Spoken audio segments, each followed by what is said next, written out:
Welcome to GG recipes.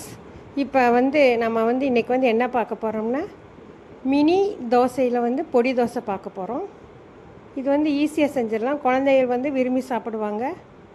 வாங்க எப்படி செய்கிறதுன்னு பார்க்கலாம்.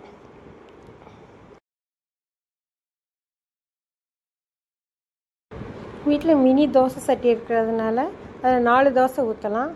இப்போ நம்ம இட்லி மாவு தோசை ஊற்றுற அளவுக்கு பதத்துக்கு தண்ணி ஊற்றி கலந்துட்டு நம்ம அதில் தோசையை ஊற்றிட்டு ஊற்றுனதுக்கப்புறம் நம்ம பொடி தூவும்போது நம்ம ஒவ்வொரு இதுக்காக நம்ம கொஞ்சம் கஷ்டமாக இருக்கும். இதுக்கு ஈஸியாக நம்ம என்ன பண்ணலான்னா, நம்மக்கிட்ட டீ வடிகட்டி இருந்துச்சுன்னா அதில் பொடியை போட்டு கரெக்டாக அந்த தோசையில் படுற மாதிரி தூவிக்கலாம். நம்ம இது பண்ணிக்கலாம்.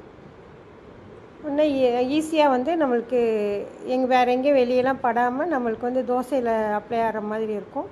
இப்போ நான் வீட்டிலே அரைச்சி வச்சுருக்கேன். கருவேப்பிலையும் ஃப்ளாக்ஸ் சீட்ஸ் எல்லாம் கலந்து அரைச்சி வச்சதுனால நல்லா இருக்கும். நல்லா சத்து. குழந்தைங்க நல்லா விரும்பி சாப்பிடுவாங்க. நம்ம வீட்டில் பொடி அரைச்சிக்கலாம். வெளியே கடையில் வாங்கி செய்கிறதோட. இப்போ கருவேப்பிலையெல்லாம் நம்ம சாதத்தில், குழம்புல, சாம்பாரில் இதில் இருந்த பிள்ளைங்க கருவேப்பிலையை எடுத்து தூர வச்சுருவாங்க. இது கருவேப்பிலையை நம்மளுக்கு ஈஸியாக டைரெக்டாக நம்மளுக்கு இன்டேக் பண்ணுறதுக்கு கருவேப்பிலை பொடி செஞ்சுக்கலாம். உளுந்தம்பருப்பு, கடலைப்பருப்பு, கருவேப்பிலை, மற்ற பொடி ஐட்டத்துக்கு எல்லாம் சேர்க்குறதெல்லாம் சேர்த்துட்டு ஃப்ளாக்ஸ் சீட்ஸையும் வறுத்து இதோட கலந்து சாப்பிட்றதுனால பிள்ளைகளுக்கு எல்லா நியூட்ரிஷனும் டைரெக்டாக குழந்தைகளுக்கு போய் சேரும். நம்ம இதுக்கு தக்காளி சட்னி இல்லாட்டி தேங்காய் சட்னி வச்சு சாப்பிட்லாம்.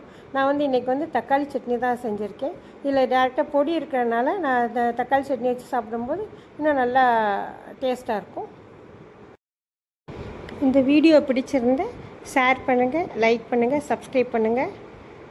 கமெண்ட்ஸில் சொல்லுங்கள் எப்படி இருந்ததுன்னு செஞ்சு பார்த்துட்டு. Thank you friends.